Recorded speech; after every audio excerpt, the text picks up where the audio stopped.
Hi friends, how are you? A very good morning to all of you. So today 2 October, happy Gandhi Jayanti. चलिए देखते हैं आज क्या था। एक तो पेज 1 पे था, बहुत अच्छे पॉइंट्स हैं ये आपको फॉडर की तरह एक्ट करेगा।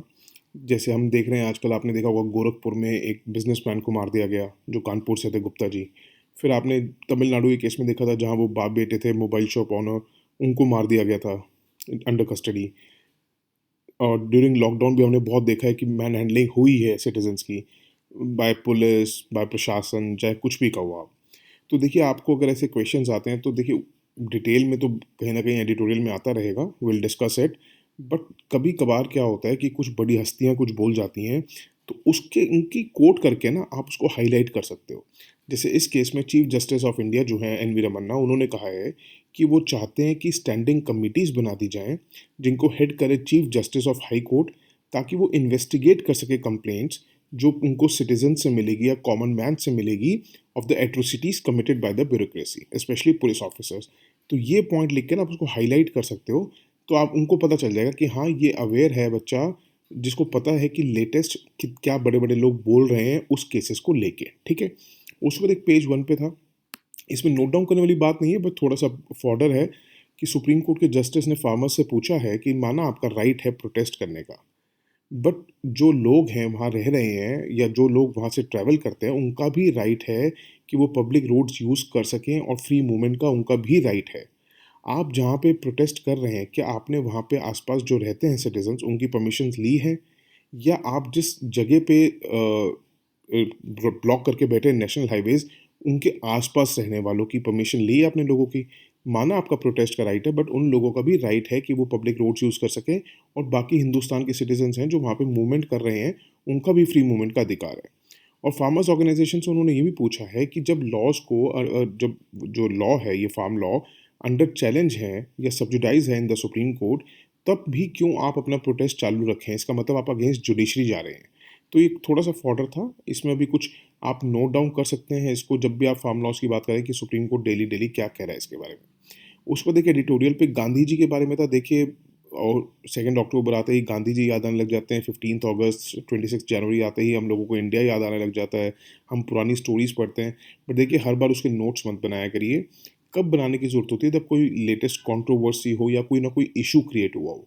आपको मैं बताता हूँ, 2015 के मेंस में 2 क्वेश्चन आए थे गांधी जी के ऊपर, सिर्फ इसलिए क्योंकि उससे मेन से पहले 3-4 महीने काफ़ी कुछ चल रहा था गांधी जी की आइडियोलॉजी को लेके, सुभाष चंद्र बोस की आइडियोलॉजी को लेके, बी आर अम्बेडकर की आइडियोलॉजी को लेके। तब ऐसे क्वेश्चंस आते हैं तो आपको तब पढ़ने की ज़रूरत होती है जब 2-3 बार कंट्रोवर्सी ऐसी हो चुकी हो। तब आया था कि आप गांधी जी की कंट्रीब्यूशन को कितना मानते हैं, या आपको समझते हैं कि गांधी जी ना होते तो हमें आज़ादी ना मिल पाती। तब ऐसे रिलेटेड 2 क्वेश्चन आए थे, तब इम्पॉर्टेंट था। बट अभी आपको ये 2 अक्टूबर के टाइम पे अगर आया है, जो भी लिखा है वो सब हम जानते हैं, बेसिक बुक्स में हम पढ़ते ही हैं, तो अभी उसको इतना डिटेल में जाने की ज़रूरत नहीं है। स्कूल्स रीओपन हुए हैं या पीएम अमृत स्कीम दोबारा वो आई है, उसमें जाने की जरूरत नहीं, हम देख चुके हैं बेसिक्स पीएम अमृत स्कीम वगैरह का क्या था। और स्कूल्स की रीओपनिंग की बात वो भी हम कई बार डिस्कस कर चुके हैं, उसको बार बार जाने की जरूरत नहीं है। एक पेज 11 पे था, इंडिया यूएस ने आपस में Indo US industrial security joint working group बनाया है। इससे क्या होगा? इनको कोलैबोरेट करने में इजीली अलाउ करेगा इसको डिफेंस इंडस्ट्रीज को, ताकि वो कटिंग एज डिफेंस टेक्नोलॉजीज पे काम कर सके। ठीक है, इससे ज़्यादा उसमें करने की जरूरत नहीं, इसका छोटा सा आप प्रीलिम्स के लिए नोट बना लेना। उसका पेज 12 पे था, इंडिया ने रेसिप्रोकल मेजर्स लिए हैं। उन्होंने, यूके ने हमारे वालों को क्वारंटाइन कंपलसरी कर दिया, हमने उनको कर दिया। अभी इसमें जाने की ज़्यादा डिटेल में ज़रूरत नहीं है। उस पर एक पेज 12 पे था, आपसे पूछ सकते हैं कि साइंस एंड टेक्नोलॉजी कहाँ हेल्प करती है या साइंस एंड टेक्नोलॉजी की क्या रेलेवेंस है। तब ये चीज़ें हम देखेंगे कि देखिए, एरियल सीडिंग कैंपेन जो शुरू करी है, चाहे वो तेलंगाना में शुरू हुई है, आप इसको एज एन एग्जाम्पल दे सकते हैं कि रीफॉरेस्टेशन की कितनी हेल्प करती है। हमें अपना 33% जो ग्रीन कवर है, हमारा जो टारगेट है, वो अचीव करने में हेल्प करेगा। उसमें क्या होगा? सीड बॉल्स हम फेंकेंगे इनअसेसेबल, मतलब जहाँ पे पहुँच नहीं सकता इंसान, उन फॉरेस्ट एरियाज में इनअसेसेबल जो है उनको हम ड्रोन की हेल्प से हम भेज सकते हैं।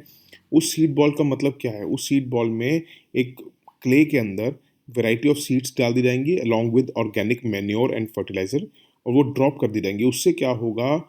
जब उसको डिस्पर्स कर दिया जाएगा, तो जब रेंज आएंगी, बारिश होगी, तो वो डिजॉल्व हो जाएगी वहाँ की मिट्टी में, और उससे क्या होगा? जर्मिनेशन ऑफ सीड्स होगा, मतलब सीड्स जो है अंकुरित हो जाएंगे, फूट जाएंगे, उससे वो पौधे बन जाएंगे, फिर पेड़ बन जाएंगे। इससे हम अपना ग्रीन कवर बढ़ा सकते हैं उन एरियाज़ में जहाँ पे इंसान जाके पेड़ पौधे नहीं लगा सकते। एक पेज 13 पे तो आपको सबको पता होगा कि अगर नहीं पता तो बता देता हूँ, चाइना में ना इस टाइम क्या है कि पावर क्राइसिस बहुत ज़्यादा बुरी हालत हुई हुई है। पावर क्राइसिस चल रहे हैं और कहते हैं कि सितंबर की जो फैक्ट्री प्रोडक्शन है वो उससे भी कम थी जो प्री पेंडेमिक लेवल से भी, ठीक है? उसके करीब थी जब जैसा पेंडेमिक के टाइम पे जब लॉकडाउन लगा था, वैसी हो गई थी क्योंकि पावर शॉर्टेज चल रही है, उस वजह से पूरे वर्ल्ड में हर चीज़ के प्राइस भी बढ़ गए हैं। अगर आप इंडिया की बात करें, इंडिया में जितना भी चीज़ें इंपोर्ट होती हैं चाइना से, फ्लक्चुएशंस की वजह से भी या आप कह सकते हैं इतने प्राइसेस हाई हो गए हैं कि जिसकी कोई लिमिट नहीं है, daily to daily price rise हो रहे हैं। अगर कोई बिजनेस करता है या अवेयर है उस बारे में तो थोड़ा सा इसका पता होना चाहिए हमें कि 60% की जो चाइनीज़ इकोनॉमी है इट इज़ पावर्ड बाय कोल। और इनको मेजर कोल सप्लायर कौन था? वो था ऑस्ट्रेलिया, और ऑस्ट्रेलिया के साथ आपको पता ही है ट्रिफ चल रहा है इनका, तो उस वजह से इनकी इम्पोर्ट्स कम हो गई हैं। दूसरा, डिमांड्स बढ़ गई हैं क्योंकि अब सारी कंट्रीज खुल चुकी हैं पेंडेमिक से, तो हर चीज़ की इनकी जनरेशन कम है और इनकी डिमांड ज़्यादा हो चुकी है, उस वजह से वहाँ पे पावर क्राइसिस चल रहे हैं। ये थोड़ा-सा आपको पता होना चाहिए था, इससे ज़्यादा कुछ नहीं था। That's it for today. Thank you so much for listening and have a good day. Bye, take care, God bless you all.